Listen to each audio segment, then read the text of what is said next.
it's very raw to me. When I'm looking at it, the footage looks real, looks very present.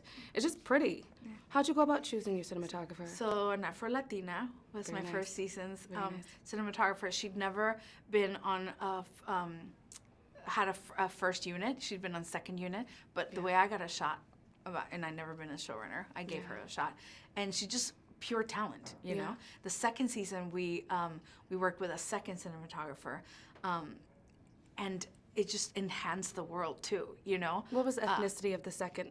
A white queer woman, and it mattered for the queer scenes too. I was gonna say that. Yeah. Do you think that the culture or ethnicity of a person influences the way they shoot people of color or their stories? Yes, we had Carmen Cabana, my cinematographer from first and second season. We talked a lot about the different levels of colonization in Latinx skin. You know, we either see it washed off on TV or super saturated that it's almost brown face. Yeah.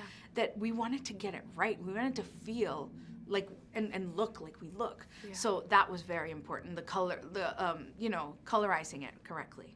Speaking of color, Lynn and Emma seem somewhat assimilated, and they could quite arguably be considered white passing. And they do try to pass. I mean, you could say that they've practiced that.